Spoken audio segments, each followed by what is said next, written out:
हैं जिन्होंने cognitive development theory दी, यानी कि संज्ञानात्मक विकास का सिद्धांत दिया। तो जीन पियाजे आपके कहां के मनोवैज्ञानिक थे? आपके स्विट्जरलैंड के आपके मनोवैज्ञानिक थे। तो जीन पियाजे ने यह कहा था कोग्निटिव डेवलपमेंट के अंदर कि जैसे जैसे आदमी के अंदर मैच्योरेशन आती जाती है, जैसे जैसे उसके अंदर बायोलॉजिकल मैच्योरेशन आती जाती है, परिपक्वता आती जाती है, वैसे वैसे वह वस्तुओं के बारे में दिमाग में कंसेप्ट बनाता रहता है, उसके अंदर उसका विकास होता रहता है, उसका कोग्निटिव डेवलपमेंट होता रहता है। भाई जैसे हम लोग छोटे से थे, फिर बड़े हुए, फिर बड़े हुए, आज हम इतने बड़े हो गए, तो हमारे अंदर क्या आती गई? मैच्योरेशन आती गई, परिपक्वता आती गई। उसके बाद हमारा खुद अपने आप क्या होता गया? हमारा विकास होता गया, हमारा कोग्निटिव, हमारा डेवलपमेंट होता गया। ठीक है, तो ये बात इन्होंने अपने सिद्धांत के अंदर बताई। अब और बढ़ते हैं जीन पियाजे के बारे में। देखो मैच्योरेशन के बारे में एक पॉइंट आपका ये भी निकल कर आता है कि मैच्योरेशन क्या होती है? जब आदमी बड़ा होता रहता है तो मैच्योरिटी आती रहती है। ठीक है, और किसकी वजह से आती है? बायोलॉजिकल जो चेंज आते रहते हैं उसकी वजह से मैच्योरिटी आपकी आती रहती है, जिसका संबंध आपका किससे होता है? आपका हेरिडिटी से होता है। ठीक है, छोटे से लेके पैदा होने से लेके अभी तक कितने ज्यादा बायोलॉजिकल चेंज हमारे अंदर आ गए, जितने चेंज आते गए, जितना आदमी बड़ा होता गया, उतनी ज्यादा आपके अंदर मैच्योरिटी आती गई।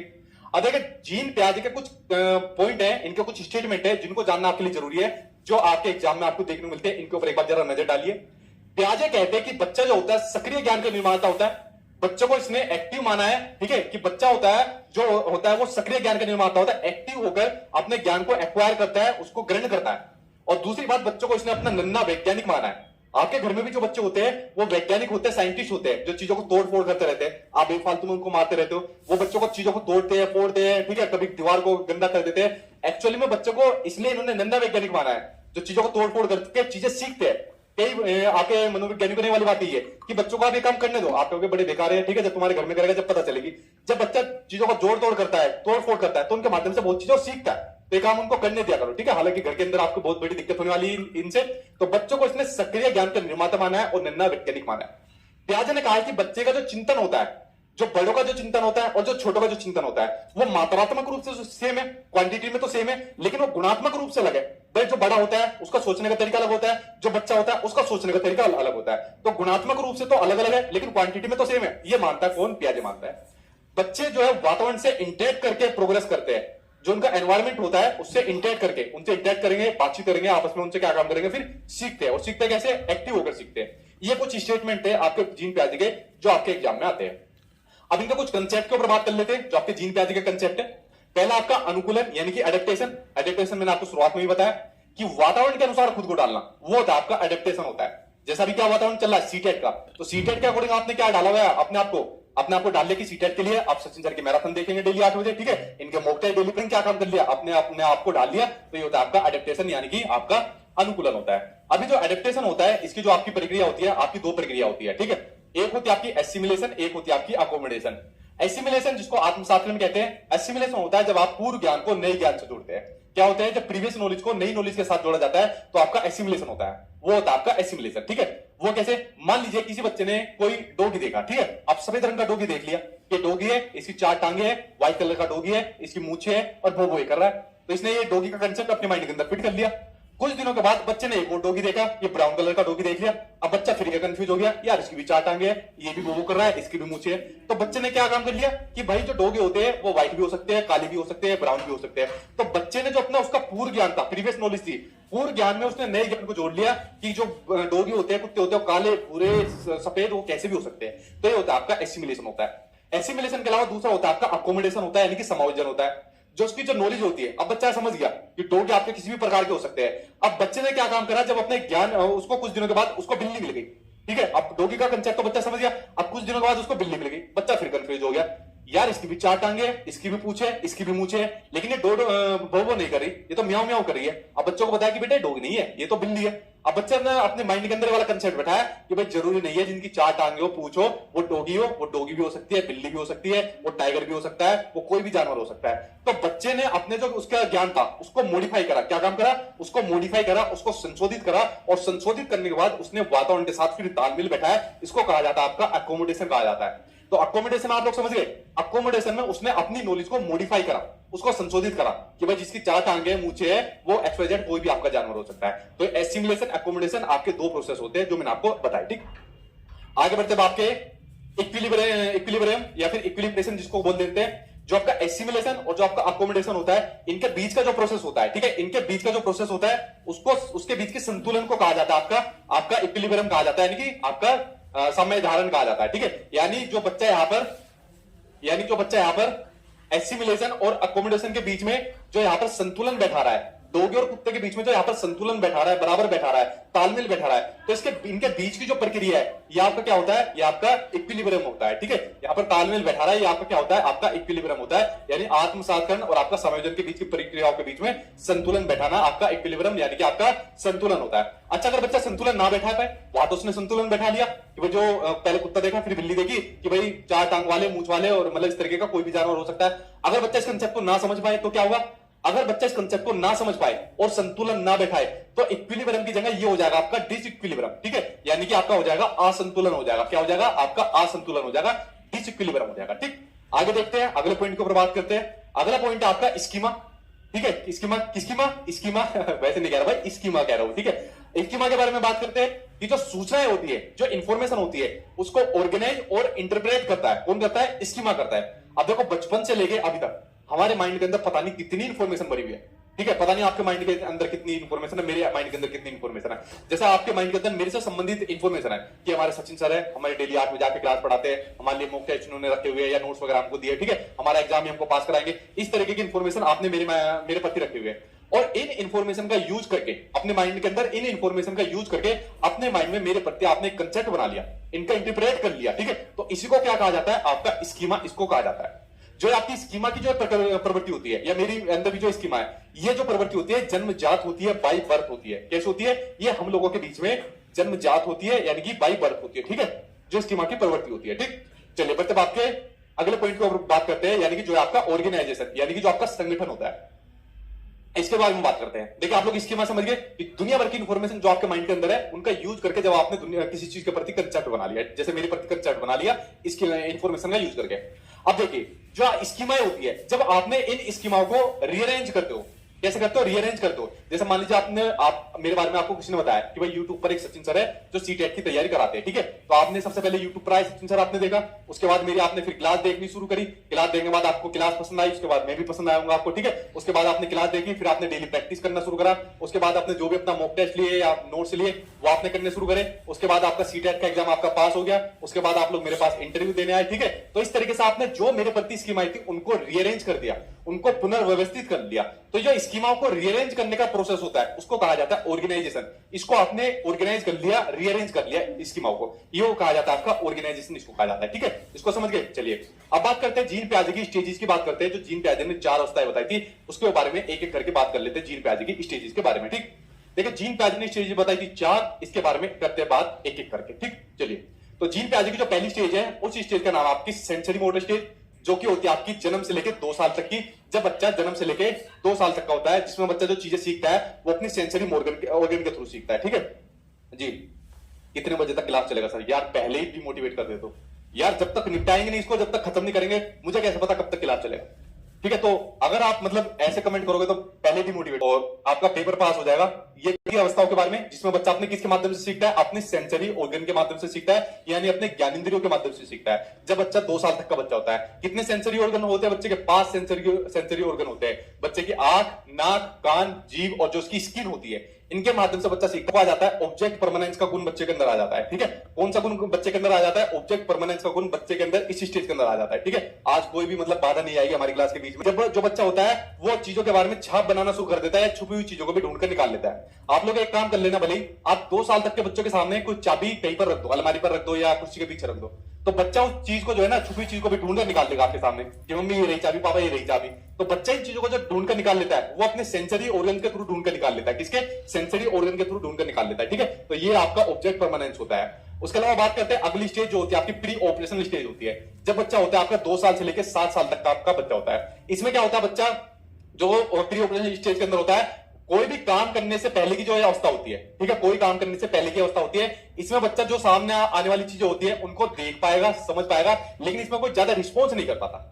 वो क्या क्या क्या चीजें होती है जिसमें ज्यादा रिस्पॉन्स नहीं कर पाता, उनके बारे में एक एक करके हम लोग पढ़ लेते हैं कौन कौन सी चीजें होती है। देखिए, इसमें क्या होता है, बच्चे को प्रतीकों यानी सिंबल्स की नॉलेज हो जाती है। ये क्वेश्चन पिछली बार सीटेट के एग्जाम में भर के पूछा गया कि किस स्टेज के अंदर बच्चे को सिंबल्स की नॉलेज हो जाती है।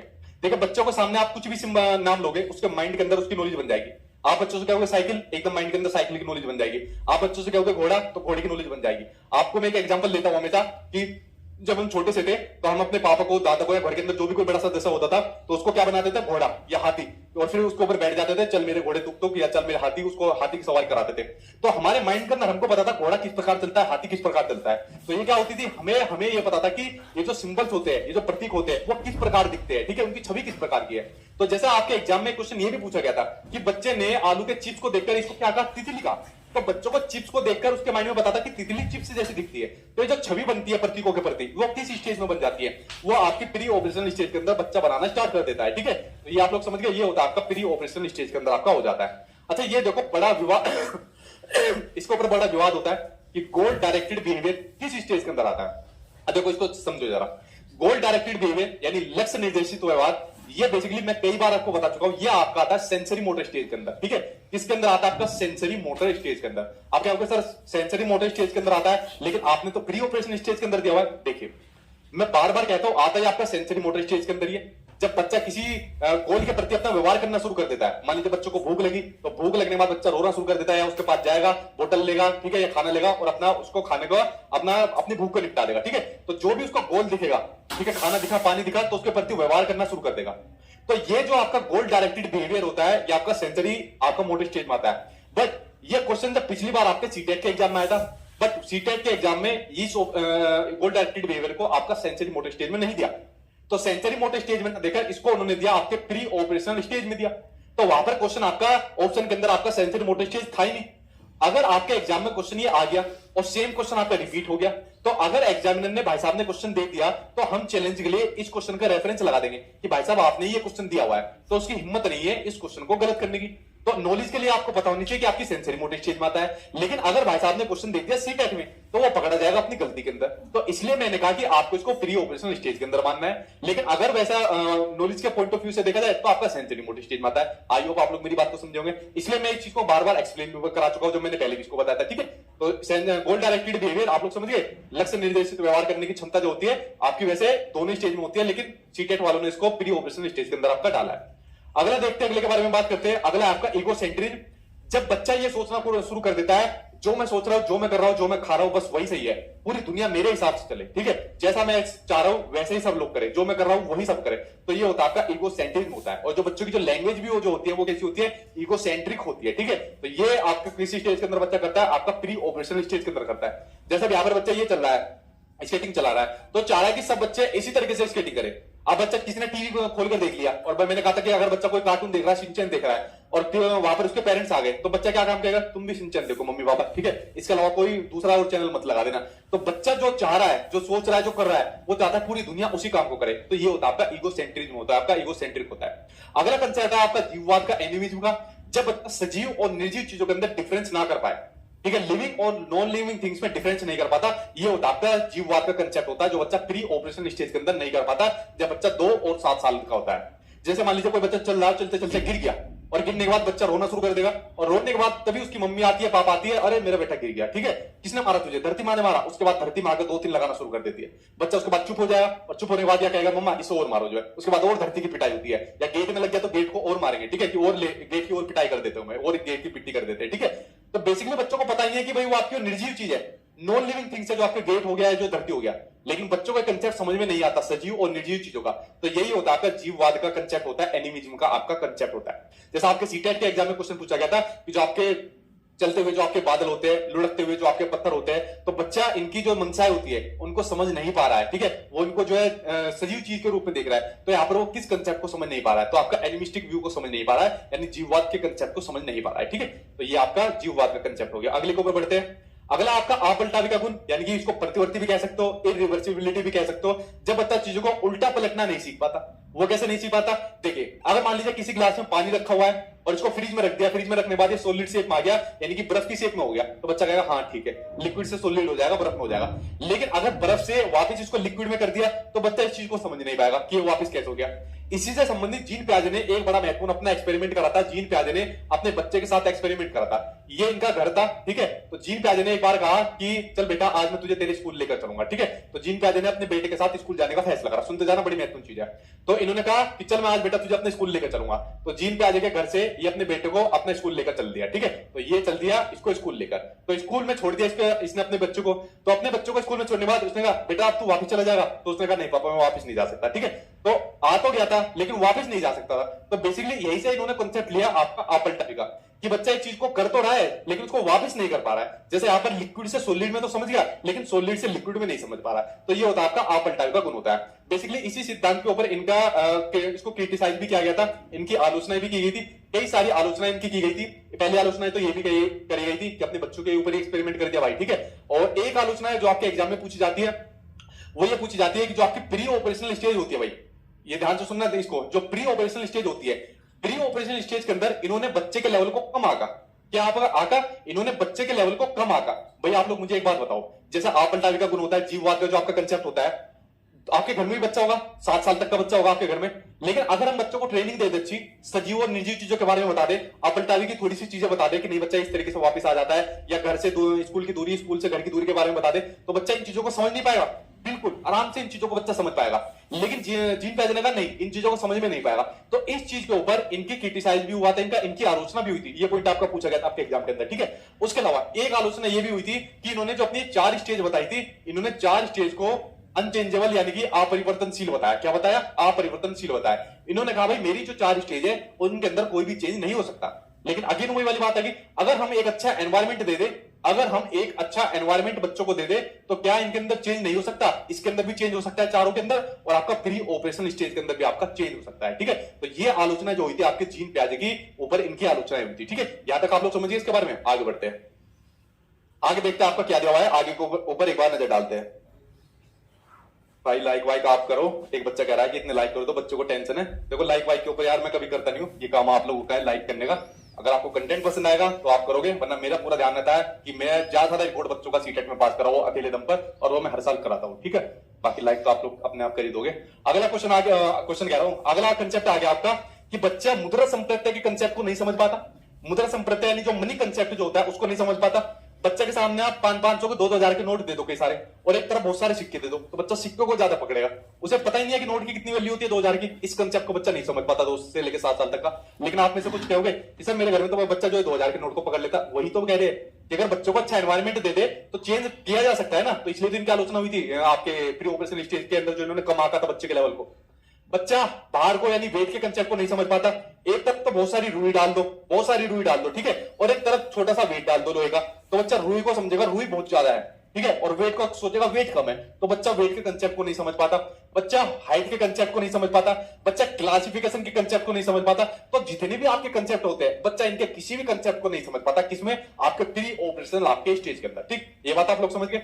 आगे बढ़ते हैं, अगला है आपका सेंट्रेशन। सेंट्रेशन का मतलब होता है जब हम किसी चीज की केवल एक चीज पर हम ध्यान दें, तो ये होता है आपका सेंट्रेशन होता है, ठीक है। जब हम किसी चीज की केवल एक चीज पर ध्यान दें वो होता है सेंट्रेशन।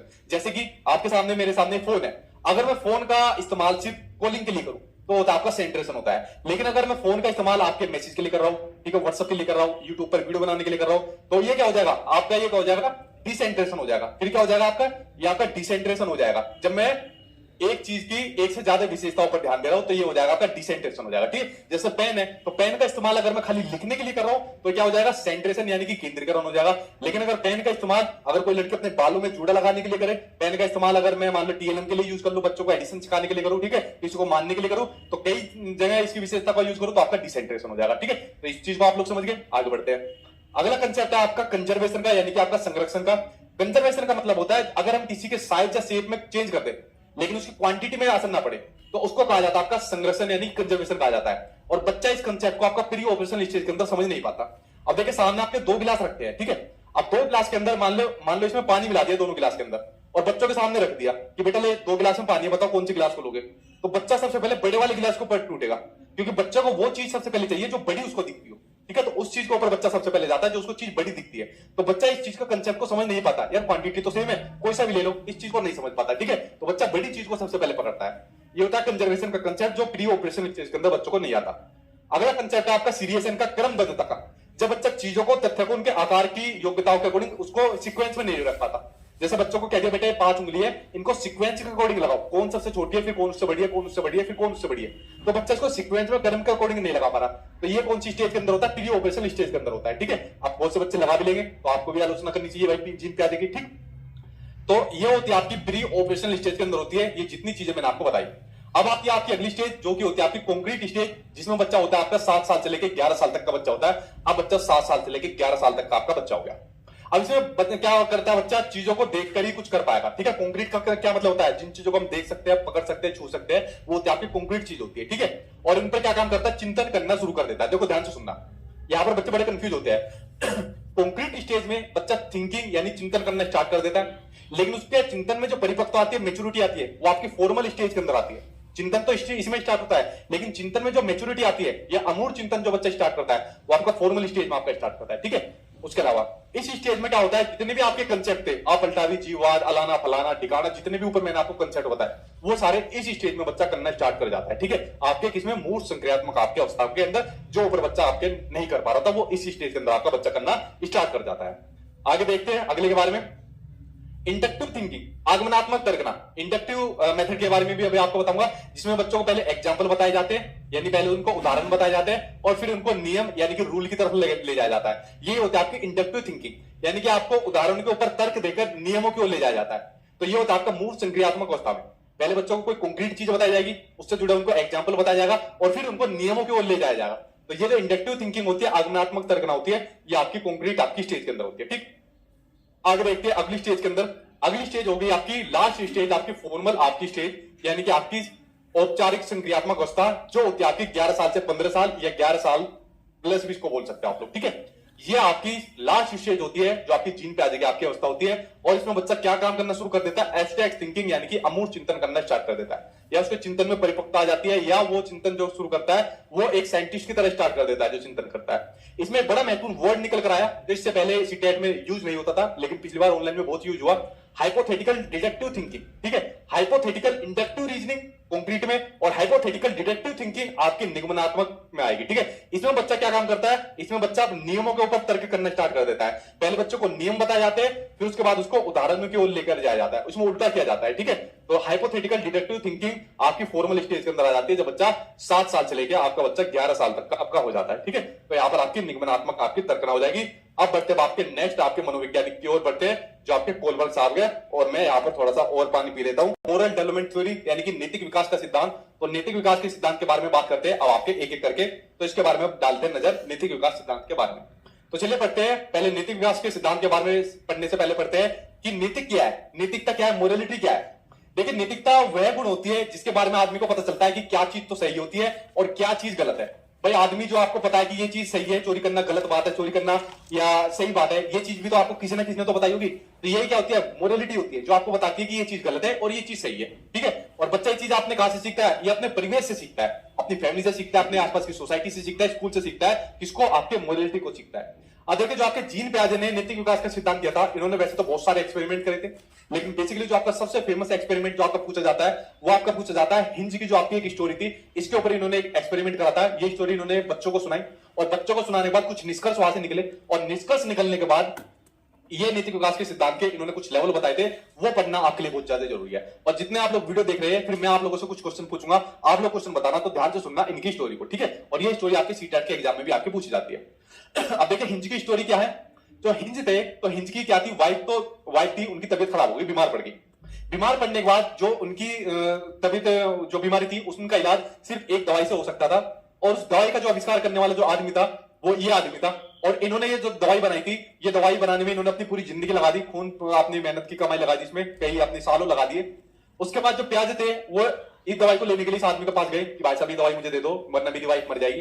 तो आदमी ने कहा नहीं भाई, मैं इसको नहीं दे सकता। ठीक है, तो अगर मैंने आपकी दवाई दे दी तो मेरी तो मेहनत बेकार हो जाएगी, इतने सालों से मैंने इसके ऊपर अपनी मेहनत लगाई है, मेरी खून पे महीने की पसीने की इसके ऊपर कमाई है। तो इन्होंने इसको मना कर दिया। तो हिंज ने कहा यार, अगर मैंने दवाई नहीं ली तो मेरी तो वाइफ मर जाएगी। तो हिंज ने क्या काम करा, हिंज ने जाकर चोरी कर दी। ठीक है, और चोरी करके दवाई को लेकर आ गए और अपनी वाइफ की जान बचा दी। अच्छा, जो आप लोग वीडियो देख रहे हो, तो मेरा आप लोगों से क्वेश्चन है, हिंज ने क्या ये काम सही करा या ये काम गलत करा? मेरा आप लोगों से क्वेश्चन है, उसको क्या चोरी करनी चाहिए थी? अगर भाई वो चोरी नहीं करता तो उसकी वाइफ मर जाती, और अगर उसने चोरी करी तो बेचारे की इतनी सालों की जो मेहनत थी, जो इसने इतने सालों मेहनत करके लगाया, अपने सारा पैसा लगा दिया, तो इस बेचारे की मेहनत बेकार हो गई। ठीक है, अब इसे 1 रुपया भी नहीं मिलने वाला, न इसे कोई पूछने वाला है। तो ये हिंज ने स्टोरी सुनाई अपने बच्चों को। ठीक है, कुछ बच्चों को सुनाई, जैसे मैंने आप लोगों को सुनाई। एक आलोचना पढ़ लीजिए जो बेसिकली आपके एग्जाम में पूछी जाती है, उसके बाद में इनके कुछ लेवल के ऊपर बात करूंगा। तो इस स्टोरी के बाद इसके जो नीति विकास का सिद्धांत है, इनकी आलोचना की गई। आलोचना करने वाली थी आपकी कैरोल गिलिगन। ठीक है, ये आपकी लेडीज थी कैरोल गिलिगन। तो कैरोल गिलिगन ने इनके सिद्धांत की आलोचना करी थी, और कैरोल गिलिगन ने कहा था कि भाई आपके सिद्धांत में जेंडर वाइज देखने को मिलता है। क्या देखने को मिलता है? जेंडर वाइज देखने को मिलता है कि कोलबर्ट साहब, आपने जितने भी एक्सपेरिमेंट करे उसमें महिलाओं को तो आपने वैल्यू नहीं दी। आपने जितने भी एक्सपेरिमेंट करे ज्यादातर आपने मेल के ऊपर करे।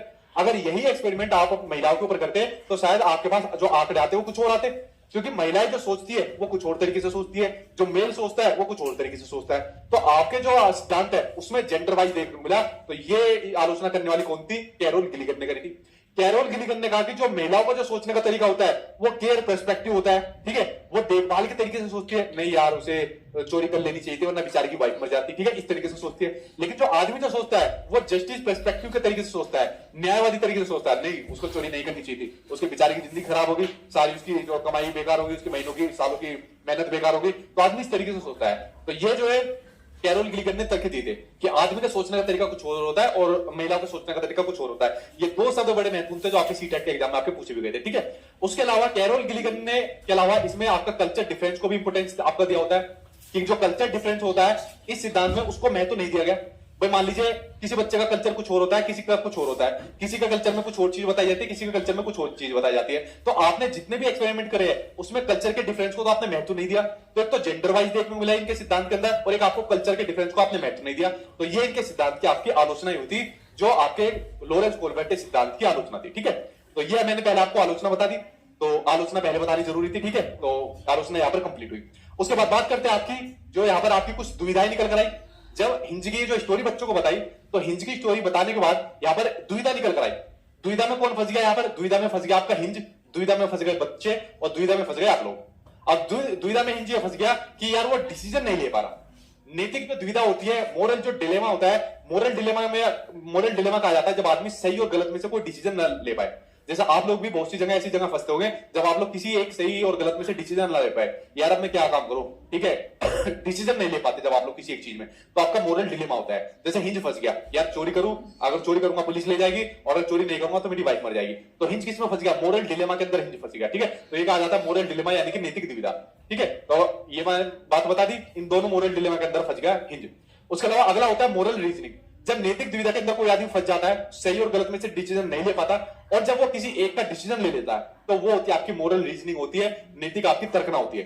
तो हिंज ने कौन सा डिसीजन लिया कि भाई मैं तो चोरी करूंगा वरना मेरी वाइफ मर जाएगी, तो हिंज ने चोरी करने का डिसीजन लिया। ठीक है, तो ये होता है आपका मोरल रीजनिंग होता है। ठीक, चलिए मतलब आपके हिंज के आपके जो इन्होंने 3 लेवल बताए थे, उन 3 लेवल के ऊपर एक एक करके बात कर लेते हैं। जो इन्होंने 3 लेवल बताए थे, pre convention level, convention level और आपका पोस्ट कन्वेंशन लेवल। यहां से क्वेश्चन आपके भर भर के आपके एग्जाम में पूछे जाते हैं, तो इनके बारे में एक एक करके हम बात कर लेते हैं, इन तीनों लेवल के बारे में। ठीक है, चलिए बात करते हैं आपके लेवल के बारे में एक एक करके।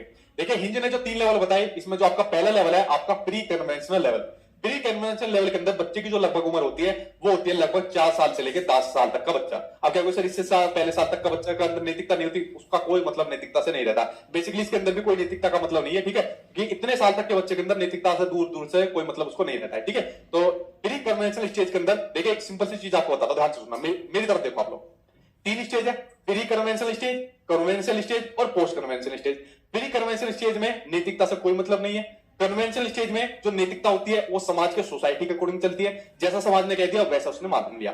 पोस्ट कन्वेंशनल स्टेज में बच्चा समाज की नहीं सुनता, जैसा उसको सही लगता है वैसा वो मानता है। ये 3 लेवल आप लोग समझ गए। अब इन्हीं 3 लेवल के बारे में एक एक करके इनकी स्टेज के बारे में हम पढ़ते हैं। ठीक है, तो पहले पढ़ते हैं प्री कन्वेंशनल लेवल के बारे में पढ़ते हैं, जिसकी होती है आपकी 2 स्टेज आपकी होती है।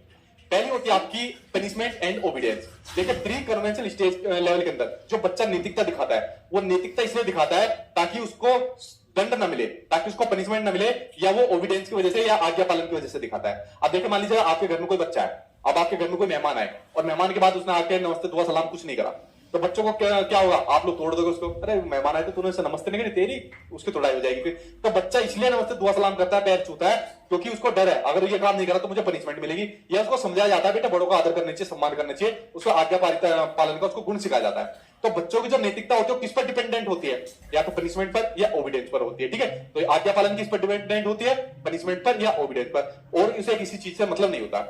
अगली होती है आपकी साधनात्मक सापेक्षता या उन्मुखता। इस स्टेज को कहा जाता है आपका जैसों को तैसी की अवस्था, यानी कि टिट फॉर टैट इसको कहा जाता है। जैसा तुम मेरे साथ करोगे वैसा मैं तुम्हारे साथ करूंगा, ये वाली आपकी अवस्था होती है। ये आपकी बेसिकली से स्कूल के अंदर होता था, किसी ने हमारा पेन तोड़ दिया, हमने जाकर उसकी किताबें फाड़ दी, किसी ने हमारे मुंह पे थप्पड़ मारा, हमने भी उसके मुंह पे थप्पड़ मार दिया। जैसा तुम मेरे साथ करोगे वैसा मैं तेरे साथ करूंगा।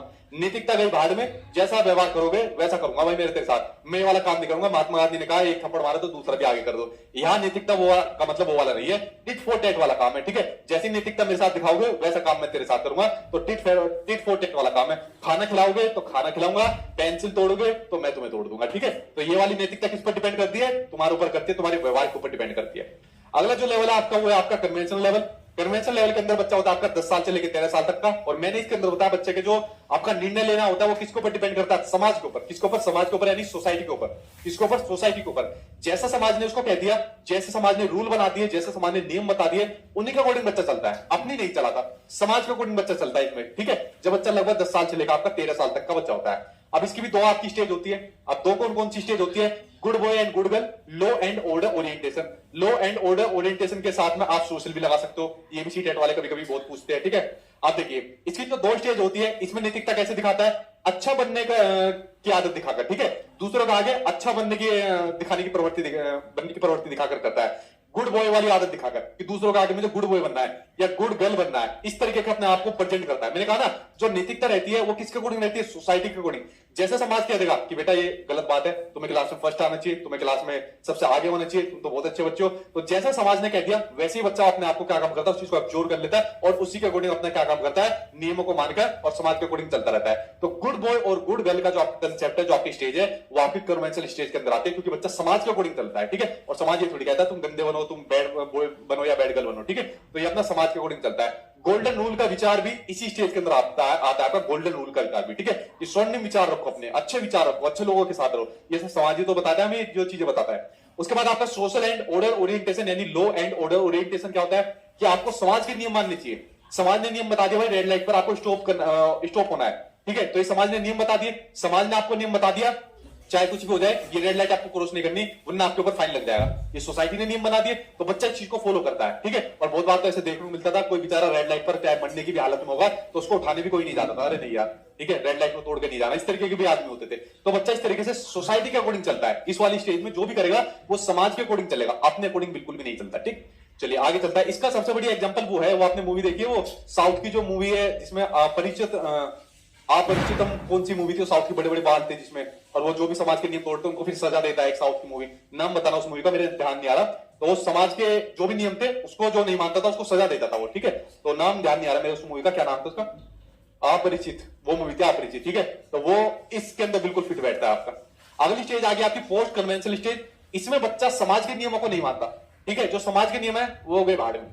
इसमें बच्चा मानता है जो मुझे सही लग रहा है मैं उसको करूंगा, सोसाइटी के अकॉर्डिंग नहीं चलता, जैसा मुझे सही लगेगा मैं उसके अकॉर्डिंग चलूंगा, समाज के नियमों को नहीं मानता, अपने नियम को मानता है, अपने नियम बनाता है बच्चा, ठीक है। अब देखिए इसकी भी आपकी दो स्टेज होती है।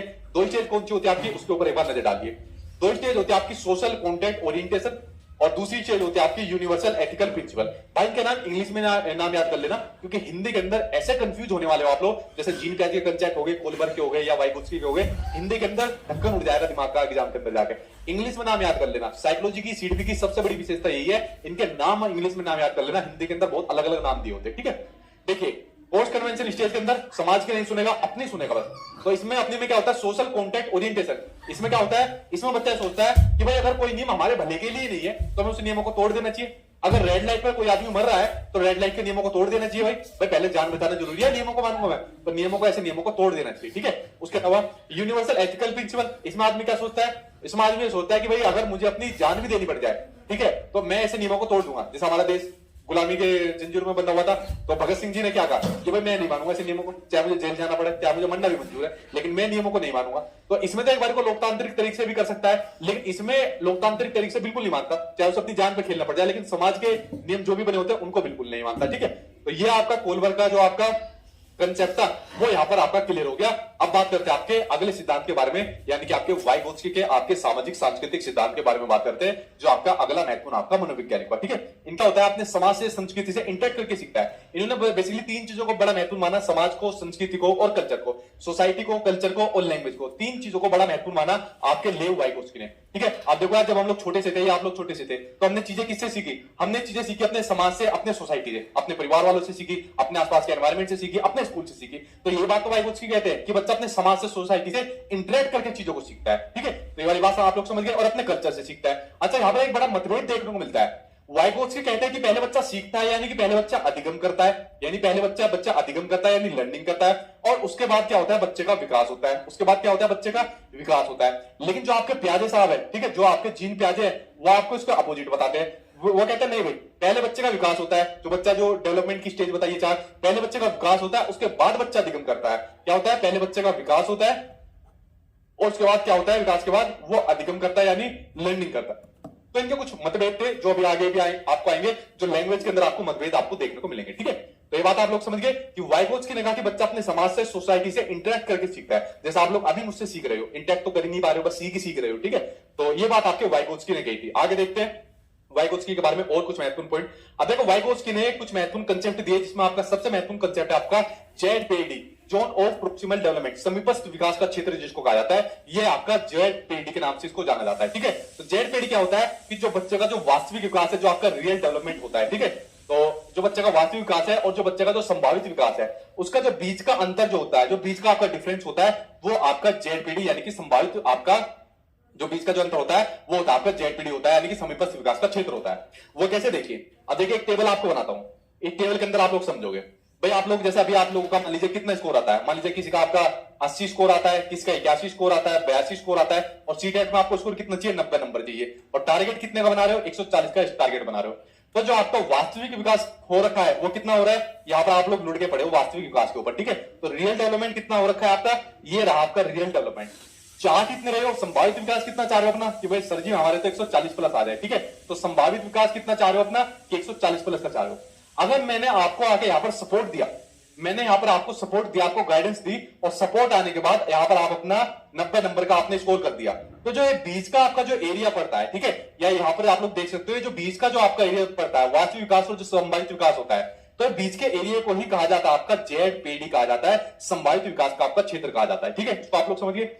अब जो टीचर जो आपको सपोर्ट देता है, जैसे मैं आपको सपोर्ट दे रहा हूं, मैराथन क्लास मैंने आपको दी, मॉक टेस्ट आपको दिए, नोट्स आपको दिया जाता है, इस सपोर्ट को कहा जाता है आपका स्कैफोल्डिंग कहा जाता है। जो सपोर्ट दिया जाता है इसको आपको स्कैफोल्डिंग कहा जाता है, यानी जो टेम्परेरी सपोर्ट या टेम्परेरी जो गाइडेंस होती है इसको कहा जाता है आपका स्कैफोल्डिंग, इसको कहा जाता है। और ये स्कैफोल्डिंग कौन देता है? ये स्कैफोल्डिंग या तो एक टीचर दे देता है, या कोई हमारे पेरेंट्स होते हैं वो देते हैं, या हमारे फ्रेंड्स दे देते हैं, इसको स्कैफोल्डिंग को देते हैं। जैसे जब हम बचपन के अंदर साइकिल चलाते थे तो साइकिल हमसे चलती नहीं थी, तो हमारे पेरेंट्स या हमारे बहन भाई आके क्या काम करते थे? वो पीछे से सपोर्ट लगा देते थे कि भाई चला, तो क्या होती थी? टेम्परेरी सपोर्ट होता था कि अब तू चला, हम बैलेंस बना देंगे साइकिल का। ठीक है, तो स्कैफोल्डिंग होता है टेम्परेरी सपोर्ट या टेम्परेरी गाइडेंस जो दी जाती थी, जो सपोर्ट दिया जाता था वो आपका स्कैफोल्डिंग। जैसे मैं आपको सपोर्ट दे रहा हूं आपके एग्जाम को पास कराने के लिए, आपको इनके भाषा के संबंध में जो इनके विचार थे इनके बारे में एक बार पढ़ लेते हैं। देखिए, भाषा के बारे में इनके जो विचार थे, ये कहते थे कि जो भाषा होती है और जो चिंतन होता है, जो लैंग्वेज होती है, जो चिंतन होता है, वो शुरू में अलग अलग होते हैं। ऐसा मतलब सच नहीं है, इनके अकॉर्डिंग कहते हैं, इनके विचार हमको जानने हैं। ये क्वेश्चन बहुत पूछे जाते हैं, खासकर आपकी भाषाओं में तो बहुत पूछे जाते हैं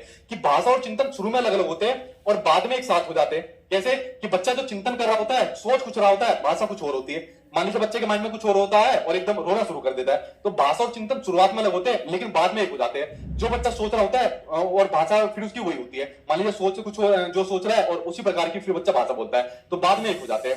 वाइगोत्स्की ने कहा कि पहले तो भाषा आती है और बाद में विचार आता है। ठीक है, पहले भाषा आएगी और उसके बाद क्या आएगा? विचार आएगा। लेकिन फिर यहां पर मतभेद देखने को मिलेगा। यहां पर जो प्याज थे, ये क्वेश्चन भी आपके एग्जाम में आया हुआ है। ठीक है, ये सभी क्वेश्चन आपके एग्जाम में आए हुए, मैंने कहा ना यहां से बाहर नहीं आएगा आपके एग्जाम में, इसको आप लोग गांठ बांध के रख लो, इसके बाहर एग्जामिनर नहीं पूछेगा, इतना मैं आपको भरोसा दिला रहा हूं। ठीक है, प्याजे ने कहा था कि नहीं भाई, पहले विचार आता है यानी पहले थॉट आता है और उसके बाद आपकी भाषा आती है। प्याजे ने चिंतन को यानी विचार को महत्वपूर्ण माना, जबकि वाइगोत्स्की ने भाषा को महत्वपूर्ण माना। दोनों में मतभेद आपको देखने को मिलेगा यहां पर, ठीक है, पियाजे और वाइगोत्स्की के अंदर। इसके अलावा जो भाषा होती है वो जो कॉग्निटिव डेवलपमेंट होता है, संज्ञानात्मक विकास होता है, उसको हेल्प करती है, उसको सुगम बनाती है, सरल बनाती है। ये कौन काम करती है? जो भाषा होती है, ठीक है। अब जो हमारा विकास होता है, हमारा कॉग्निटिव डेवलपमेंट होता है, क्या बिना भाषा के पॉसिबल है? बिना भाषा के पॉसिबल नहीं है, ठीक है। तो उसको गाइड भी करती है, उसको सुगम बनाती है, उसको हेल्प करती है उसके विकास के अंदर।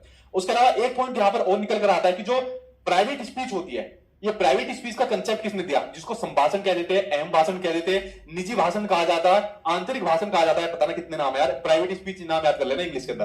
प्राइवेट स्पीच यानी खुद की जो स्पीच होती है, प्राइवेट स्पीच कहा जाता है जब बच्चा अपने काम को रेगुलेट करने के लिए जिस भाषा का यूज करता है, उसको कहा जाता है आपका प्राइवेट स्पीच कहा जाता है। अपने काम को रेगुलेट करने के लिए जिस भाषा का यूज करा जाता है उसको कहा जाता है आपका प्राइवेट स्पीच, उसको कहा जाता है। जैसे यहाँ पर लड़की कपड़ों की तय लगा रही है और तय लगाते लगाते लग रही है कि इसको मैं यहाँ रखूंगी, इसको यहाँ रखूंगी, और इस तरीके से अपने काम को रेगुलेट करने के लिए एक भाषा का यूज कर रही है। आप लोग मोबाइल फोन में मेरी वीडियो देख रहे हैं या मोबाइल फोन में वीडियो करते हुए सर्च करो सचिन सर मैराथन क्लास, ठीक है, नजर डालते हैं तो पिछली बार आपके ऑनलाइन एग्जाम में पूछा गया कि वाइगोत्स्की के अनुसार जो लर्निंग का प्रोसेस होता है, जो आपका सीखने का प्रोसेस होता है, उसमें आपके जो कल्चरल टूल्स होते हैं, जो सांस्कृतिक जो आपके उपकरण होते हैं, जैसे आपका भाषा हो गया, किताबें हो गई, या फिर कुछ लैंग्वेज हो गया, बुक्स वगैरह हो गया, मीडिया हो गया, इनके महत्व पर जोर दिया। भाई जो लर्निंग का प्रोसेस है, जो बच्चा चीजें सीख रहा है, सीखने के प्रोसेस में अगर भाषा नहीं होगी तो क्या बिना भाषा के बच्चा सीख पाएगा? नहीं सीख पाएगा। अगर किताबें नहीं होगी तो बिना किताबों के सीख पाएगा? नहीं सीख पाएगा। तो कुछ कल्चरल टूल्स हैं जिनके बारे में आपके बोर्ड ने भी आपको पूछा आपकी पिछली बार ऑनलाइन एग्जाम में, तो इनके महत्व पर आपको बल दिया जाता है, ठीक है। उसके अलावा जीन पियाजे और वाइगोत्स्की ने सीखने की जो समझ होती है उसको पैसिव प्रोसेस है, यानी निष्क्रिय आपकी समझ से एक्टिव प्रोसेस में ट्रांसफर किया। भाई क्या एक बात बताओ, क्या अगर कोई आदमी सीख रहा है तो पैसिव होकर सीख सकता है? नहीं सीख सकता। सीखने के लिए उसको एक्टिव होना पड़ेगा। ये बात आपके जीन पियाजे और वाइगोत्स्की ने कहा था कि सीखने की समझ को आपके पैसिव से एक्टिव प्रोसेस में ट्रांसफर किया जाए, ठीक है।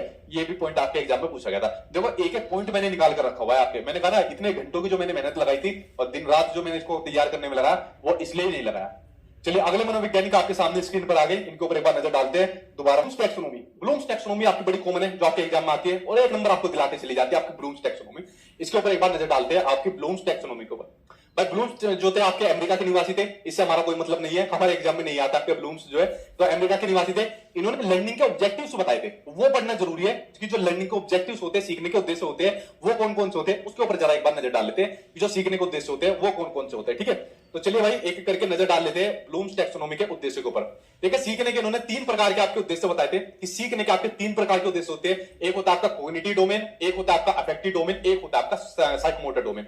अब मेरा क्वेश्चन आप लोगों से, जितना आप लोग वीडियो देख रहे हैं, आप लोग जब आप लोग सीखने आए हो तो सीखने के लिए क्या सिर्फ आप कॉग्निटिव डोमेन का यूज करो, अपने दिमाग का यूज करो आप लोग, या जो बच्चा स्कूल में सीखने आता है वो सिर्फ अपने दिमाग का यूज करके सीखता है? नहीं, दिमाग के साथ साथ में तो अपना सीखता है, दिमाग का यूज करके सीखता है, लेकिन वो अपने अफेक्टिव डोमेन का भी यूज करता है, यानी कि उसके जो इमोशंस होते हैं वो भी उसके जुड़े होते हैं, ठीक है। जो उसके इमोशन जुड़े होते हैं वो भी उसके सीखने में हेल्प करते हैं। अगर वो इमोशनली रूप से खुश है तो उसका जो सीखने का जो लेवल वो बढ़ जाएगा, अगर वो इमोशनली रूप से खुश नहीं है तो सीखने का लेवल उसका कम हो जाएगा। तो बच्चे का जो कॉग्निटिव डोमेन के साथ साथ उसका अफेक्टिव डोमेन भी जुड़ा हुआ रहता है उसके सीखने के परिप्रेक्ष्य के साथ, ठीक। तीसरा होता है उसका साइकोमोटर डोमेन। देखो बच्चा स्कूल में जाकर दिमाग का यूज करके सीखता है, उसके साथ में अफेक्टिव डोमेन उसका जुड़ा होता है, लेकिन बच्चा स्कूल में जाकर दूसरी एक्टिविटीज भी तो करता है, गेम खेलता है, कि उसके अलावा क्विज खेलता है, दूसरे स्कूल के साथ कंपटीशन करता है। तो इन तीनों डोमेन की बात कौन करता है? आपके ब्लूम्स इन तीनों डोमेन की बात करता है। एक चीज आपको और बता दो, इन तीनों ही डोमेन की बात कौन करता है? आपकी एनईपी 2022 भी इन तीनों डोमेन की बात करते हैं। अभी आपकी संपूर्ण पेडागोजी की एक महामैराथन क्लास हो रहेगी जिसमें आपकी जितने भी आपकी पेडागोजी का आपके क्वेश्चन आंसर आते हैं उनको मैं कवर करा दूंगा। तो उसमें जब आपके क्वेश्चन आ जाएंगे, ठीक है, तो उसकी भी एक अलग से मैराथन आएगी, बेफिक्र रहना आप लोग। तो एनईपी 2020 कहते हैं कि बच्चे के इन तीनों डोमेन को आप लोग शामिल करिए, जो बच्चों को रिपोर्ट कार्ड मिलेगा 360 डिग्री मल्टी डायमेंशनल, ठीक है। क्योंकि खाली दिमाग का यूज करके सीखने से बात नहीं बनेगी, उसके इमोशंस भी जुड़े होने चाहिए, उसकी शारीरिक जो एक्टिविटीज होती है वो भी जुड़ी होनी चाहिए, ठीक है। तो इन तीनों डोमेन की बात करते हैं। तो इसमें जो आपका कॉग्निटिव डोमेन है, यहां से भाई सबसे ज्यादा क्वेश्चन आपके एग्जाम में आता है, तो इसके ऊपर जरा एक एक करके नजर डाल लेते हैं जो आपका कॉग्निटिव डोमेन होता है। देखो कॉग्निटिव डोमेन जिसमें आप अपने दिमाग का यूज करके अपनी चीजें सीखता है, तो इसको सीखने का कुछ स्टेप बाय स्टेप आपके चरण है, जिसको आप लोग देख सकते हो इस पिरामिड के थ्रू देख सकते हो या इमेज के माध्यम से देख सकते हो, जिसमें पहले चीजें आसान सीखता है, हार्ड नॉर्मल सीखता है, फिर अपना हार्ड चीजें सीखता है, ठीक है। तो स्टेप बाय स्टेप चीजें सीखते जाता है। तो ब्लूम्स ने सीखने के लेवल बताए थे, जिसको इन्होंने 6 भाग में बांटा। कितने? 6 भाग में ब्लूम्स ने इसको बांटा, कब? 1956 के अंदर बांटा। अच्छा जो टेबल थी ना, इस टेबल को इसको रीडिफाइन किया गया, मतलब इसको मॉडिफाई भी किया था, कब? 2001 के अंदर इसको मॉडिफाई भी किया गया था। उसके ऊपर भी मैं आऊंगा, जिनके जो असिस्टेंट थे, चलित पाठक थे, उन्होंने मॉडिफाई भी किया था, ठीक। अब देखिए सीखने के जिन्होंने 6 स्टेप बताए, नॉलेज यानी कि ज्ञान, कॉम्प्रिहेंशन यानी समझ, एप्लीकेशन यानी अनुप्रयोग, एनालिसिस यानी विश्लेषण, सिंथेसिस यानी कि आपका संश्लेषण, और इवोल्यूशन यानी कि आपका मूल्यांकन। ये 6 स्टेप बाय स्टेप इन्होंने चरण बताए जो आपके सीखने के आपके चरण होते हैं, यानी कि आपके कॉग्निटिव डोमेन के आपके स्टेप बाय स्टेप चरण होते हैं। अब देखो इसको आपको एक एग्जांपल से बताता हूं। मैंने कल आपसे क्या कहा था कि भाई कल आपकी मेरा कल सेशन यानी कि अनुप्रयोग करना शुरू कर दिया, आपने इसकी प्रैक्टिस शुरू करी, मेरे मॉक टेस्ट लगाने आपने शुरू कर दिए, देखो कितने नंबर हमारे आ रहे हैं, ठीक है। उसके बाद आपने क्या काम करा, एनालिसिस शुरू करा, विश्लेषण शुरू करा। एनालिसिस का मतलब क्या काम करा, आपने इसको टुकड़ों में बांट दिया। क्या सचिन सर की सीडीपी की मैराथन क्लास है, ईवीएस की मैराथन क्लास है, ये मैथ्स की मैराथन क्लास है, इनको टुकड़ों में मैराथन क्लास करके और अलग अलग इनकी प्रैक्टिस करना शुरू कर दिया। अनुप्रयोग करने के बाद, एनालिसिस करने के बाद आपने इसका सिंथेसिस करा, मतलब जो टुकड़ों में करा था एग्जाम से पहले सबको आपने इकट्ठा कर लिया। इकट्ठा करने के बाद आप अपना पेपर देने गए और बाद में आपका इवोल्यूशन हो गया, यानी कि आपका मूल्यांकन हो गया कि कितना आपका स्कोर आपके एग्जाम में आया। तो सीखने के जो आपके स्टेप बाय स्टेप जो आपके चरण थे, वो कुछ आपके चरण आपके इस प्रकार थे जो आपके सामने आपकी स्क्रीन पर दिख रहे हैं, ठीक है। ये आपने कॉग्निटिव डोमेन के अंदर आपके 6 बाय 6 आपके स्टेप थे, ठीक है। तो इसको आप लोग समझ गए। अच्छा, जो 2001 के अंदर ही आपकी जो टेबल थी, इसको जब इसको रिडिफाइन किया गया, ठीक है, जो इनके असिस्टेंट है उनके द्वारा डिफाइन किया गया, तो नॉलेज जो थी उसको रिमेंबर कर दिया, नॉलेज को रिमेंबर कर दिया, कॉम्प्रिहेंशन को अंडरस्टैंड कर दिया, कॉम्प्रिहेंशन को अंडरस्टैंड कर दिया, एप्लीकेशन को अप्लाई कर दिया, ठीक है, एनालिसिस को एनालाइज कर दिया, सिंथेसिस को आपका इवैल्यूएट कर दिया। ये तो उल्टे हो गए, ठीक है, सिंथेसिस को इवैल्यूएट कर दिया और जो आपका सिंथेसिस था इसकी जगह एक नया वर्ड आ गया आपका, जो इन्होंने दिया क्रिएट दिया, ठीक है, जो नया वर्ड दिया क्रिएट दिया, यानी कि रचनात्मकता दिया। तो ये 2000 के बाद जो नई टेबल आई वो आपकी कुछ इस तरीके से आपकी नई टेबल देखने को मिली। अब यहां पर बड़ा कंफ्यूजिंग मेरा क्वेश्चन है कि सर इस टेबल को याद करें या इस वाली टेबल को याद करें। भाई देखो, सबसे ज्यादा जो क्वेश्चन आपके एग्जाम में पूछे जाते हैं टीचिंग एग्जाम में, वो इस वाली से पूछे जाते हैं, लेकिन कुछ क्वेश्चन आपके इस वाली से भी पूछे गए। अब आप एक काम करना, आपके एग्जाम में जो ऑप्शन आपको देखने को मिले उसके अकॉर्डिंग आंसर लगाना। अगर ऑप्शन इसमें से बन रहे हैं तो इसके अकॉर्डिंग लगा दो, अगर इसमें से बन रहे हैं तो इसके अकॉर्डिंग लगा दो। ऑप्शन के अकॉर्डिंग आंसर लगाना, ना मेरी सुनना ना ब्लूम्स की सुनना, जो ऑप्शन में सही लगे उसके अकॉर्डिंग आंसर लगा देना, ठीक है। तो इसको आप लोग समझ गए। चलिए बढ़ते भागते इसके कुछ और आपके टॉपिक के बारे में देखिए। अब पढ़ते हैं हॉर्स और लोड्स के बारे में, ठीक है, ये पढ़ना आपके लिए बहुत जरूरी है, हॉर्स और लोड्स के बारे में। देखिए, एक होता है आपका, पहले पढ़ते हैं लोड्स, यानी लोअर ऑर्डर थिंकिंग स्किल, यानी ऐसे चिंतन कौशल जो आपके लोअर ऑर्डर के हैं और जिनको आजकल स्कूल के अंदर ज्यादा प्रमोट नहीं किया जा रहा। स्कूल के अंदर ज्यादा प्रमोट जो आपको किया जा रहा है, खासकर जो आपके सीबीएसई के जो आपके स्कूल है, सीबीएसई के अंदर सबसे ज्यादा जो आपके प्रमोट किए जा रहे हैं आपके हायर ऑर्डर थिंकिंग स्कूल के जो आपकी स्किल्स है उनको प्रमोट किया जा रहा है कि बच्चों के अंदर ज्यादा है हायर ऑर्डर थिंकिंग स्किल के जो आपके स्किल्स होती है उनको प्रमोट करो, ठीक है। वो कौन कौन सी होती है, एनालिसिस, सिंथेसिस और आपका इवोल्यूशन, या फिर क्रिएटिविटी कह सकते हो, क्रिएट कह सकते हो। ये तीन आपके कौन से होते हैं, ये आपके हॉर्स होते हैं, हायर ऑर्डर थिंकिंग स्किल होते हैं। आपके सीटेट के एग्जाम में सीटेट वालों ने एप्लीकेशन को भी आपका किसके अंदर डाल दिया था, हॉर्स के अंदर डाल दिया था। पता नहीं उनसे गलती हो गई जो भी कुछ हो गया हो, लेकिन आप शुरू के जो ऊपर वाले तीन है ये आपके हॉर्स के अंदर आएंगे, ठीक है, और बाकी आपके नीचे वाले ये आपके लोअर ऑर्डर थिंकिंग स्किल के अंदर आएंगे, जिसमें बस चीजें समझनी है और मतलब उनको याद करना है, वो आपके लोड्स के अंदर आएंगे, ठीक। तो ये हो गया आपका ब्लूम्स के आपके लोड्स हॉर्स हो गए। आगे देखते हैं अफेक्टिव डोमेन, मैंने आपको बता दिया, जब आदमी इमोशनली रूप से जो उसके इमोशंस होते हैं जब वो जुड़े होते हैं, अगर इमोशंस में उसकी तारीफ कर दिया है, जैसे मैं आपकी तारीफ कर दूं, अरे यार कितने बढ़िया बच्चे हैं, अभी तक देखो कितना बढ़िया तरीके से पढ़ रहे हैं, ठीक है, ये जरूर सीटेट का एग्जाम पास कर देंगे और मेरे साथ आज ये रात तक रुक रहेंगे। और वरना इस तरीके से अगर मैं कुछ आपकी तारीफ करूं तो आपका क्या होगा, पढ़ने वाला आपका बढ़ जाएगा, आपके अंदर में उत्साह भर दूं, ठीक है, कि yes you can do it, आप पढ़ सकते हो, आप उड़ा सकते हो सीटेट के एग्जाम को, तो आपका लेवल बढ़ जाएगा। आपको मोटिवेशन दे सकूं कि सीटेट का एग्जाम कोई बड़ी बात नहीं, वैसा है ही नहीं यार, बड़ी बात इसमें क्या मोटिवेशन देनी। तो अगर मैं आपके इस तरीके के जो आपके इमोशंस होते हैं, अगर आपके अंदर ये इमोशंस रहेंगे तो आपका पढ़ने का जो आपका लर्निंग का जो लेवल है वो क्या होगा, आपको बढ़ जाएगा जो आपका लर्निंग का लेवल है, ठीक। अगली बात करते हैं आपके साइकोमोटर डोमेन की, जो आपका शरीर से जुड़ा आपका लेवल होता है। जैसे मैंने कहा बच्चे स्कूल के अंदर जाकर आपका सीखता भी है, ठीक है, और उसके अलावा बाकी की आपकी शारीरिक एक्टिविटीज भी करता है, गेम्स खेलता है, क्रिकेट खेलता है, बैडमिंटन खेलता है, क्विज खेलता है। तो ये आपका साइकोमोटर डोमेन होता है, जो आपका शरीर से जुड़ा होता है, जो आपकी मोटर स्किल से जुड़ा जो आपका डोमेन होता है, ठीक है।